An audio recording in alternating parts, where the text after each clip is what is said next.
If you want to gift your loved ones a cute scarf in a trendy shape for these holidays, you can follow this tutorial to make a beautiful triangle scarf in Tunisian crochet using a fluffy and very soft yarn that makes a wonderful accessory for cold but not frosty days. And if you want to, you can change the stitch pattern. I will show you how to start and how to end this shape, and then you can adjust it to your desires. You can stop increasing at some point and then just keep going straight for a scarf with pointy ends.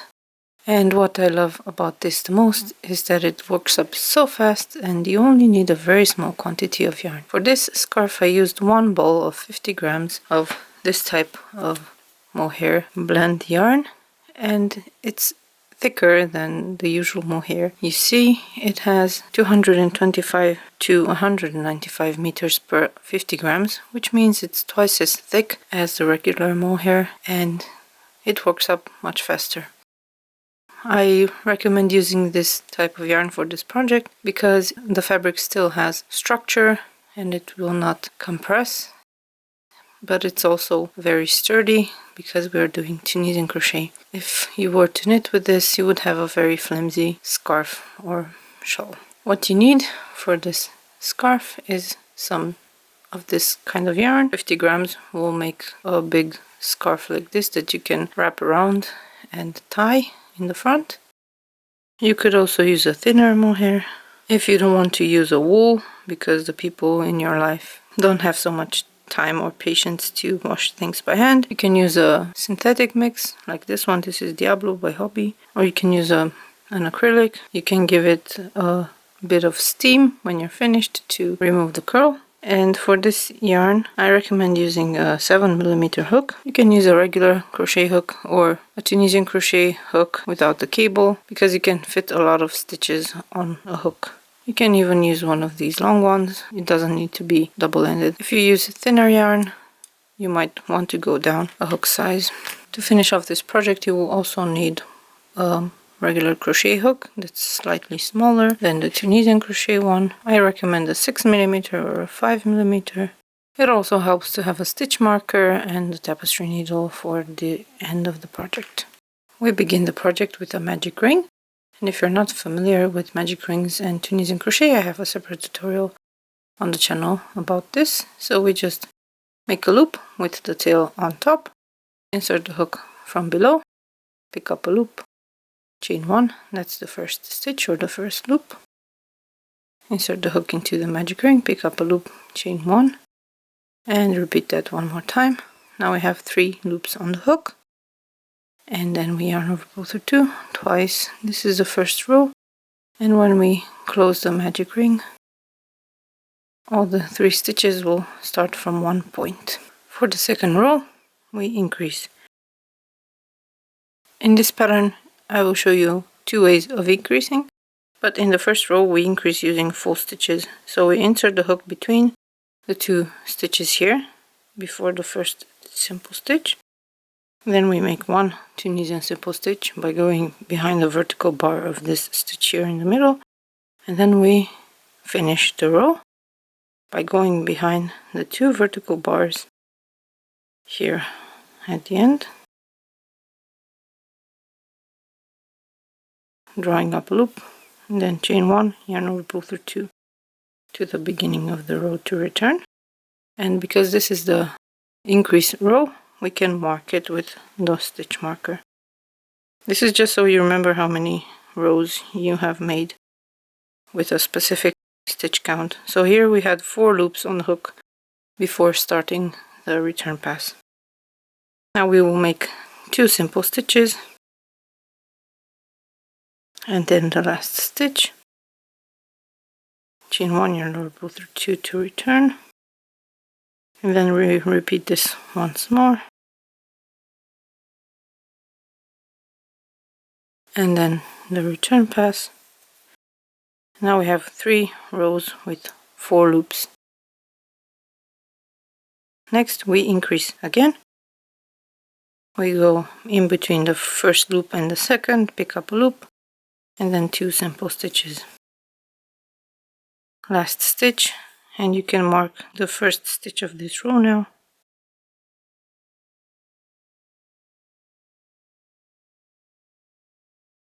Chain 1, yarn over, pull through 2 to return, and this is the first row with 5 loops. Then we make 3 simple stitches, last stitch, return pass, again 3 simple stitches, last stitch, and then the return pass. Next is an increase row, and you can use the full stitch or you can make a different kind of increase. I will show you now. For this increase, we make 2 stitches in the first stitch here. First we make a Tunisian knit stitch by inserting the hook between the 2 vertical bars and drawing up a loop, and then we make a Tunisian simple stitch by going with the hook behind the front vertical bar and drawing up a loop. Then we have 2 simple stitches, last stitch, and you can move the stitch marker now.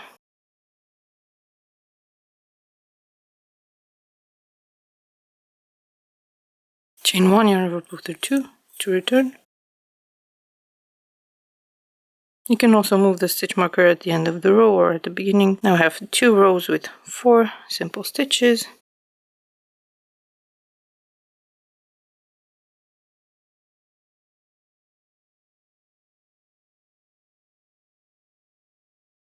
That's 1 row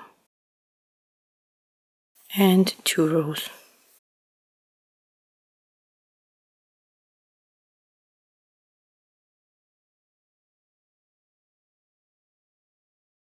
And then you continue increasing like this until you use up about half of your yarn, maybe 48% of the yarn, because we will be using the last 4% to slip stitch along this long edge, because it will have a slightly bumpy appearance and this edge will be very straight. I'll make a few more repeats and then I will show you how to decrease to make the second half of the scarf. If you want to, when you're happy with the width, you can just keep going straight without increasing, just making straight rows, and then you will do the decreasing on the other end. So I'll see you in a few seconds with a slightly wider piece.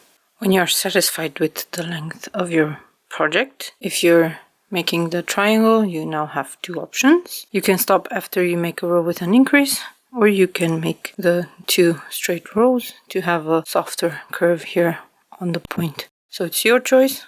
If you're just making a straight piece here, then you don't have the choice because you just go into the decrease row. The decrease row is very simple. You decrease 1 at the beginning of the row, and you can do it by making a Tunisian simple stitch 2 together, which means that you insert the hook behind the vertical bars of the next 2 stitches and draw up a loop. And then you make simple stitches across.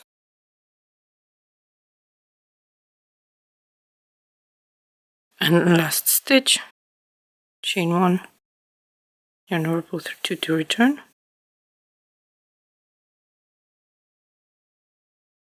So if you go directly into the decrease, you'll have a point here and here. And then you make the 2 straight rows, no decreases, just simple stitches across.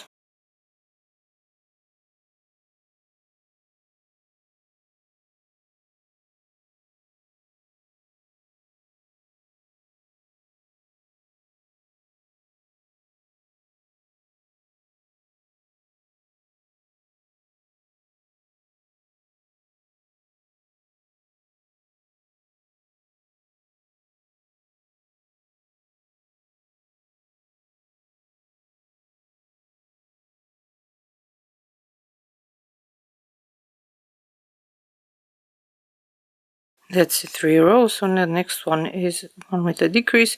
And if you want to, you can just skip the first stitch and start making stitches from the second stitch.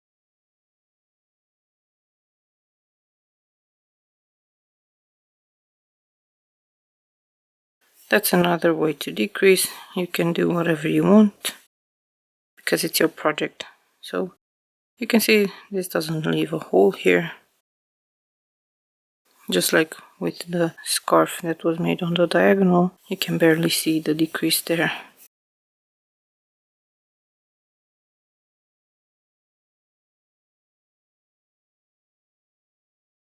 And you keep making this 3-row repeat.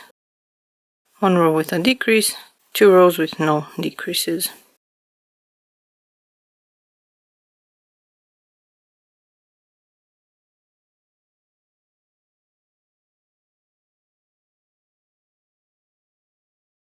As you can see, it's starting to gain some shape here.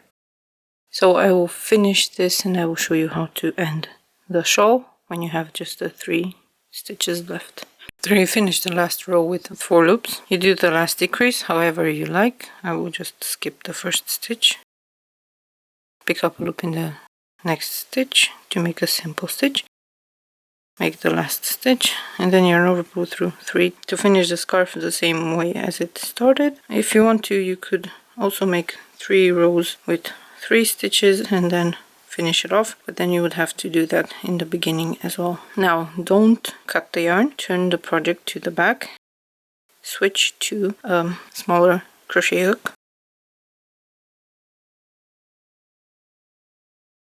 and we will be slip stitching into all of these stitches here on the edge, on these 2 edges of the triangle to make them a bit smoother. So we start with the second row and just slip stitch loosely. You don't want to have them too tight.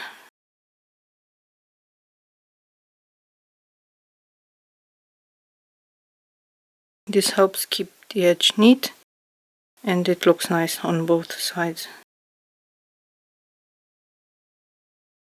At the point you can chain 1 if you want a pointy part here, or you can just continue slip stitching along the second side.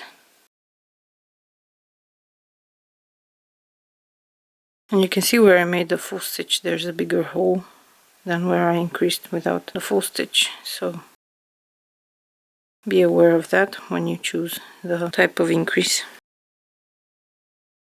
When you get back to the magic ring, if you haven't pulled it tight yet, you can make the last slip stitch into the magic ring.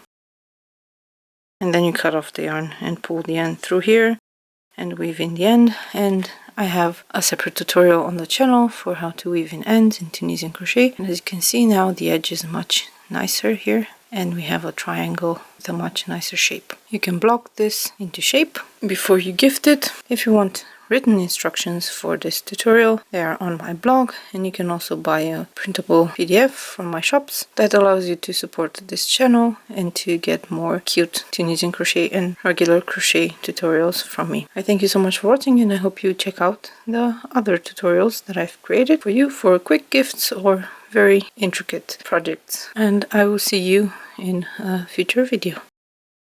Bye!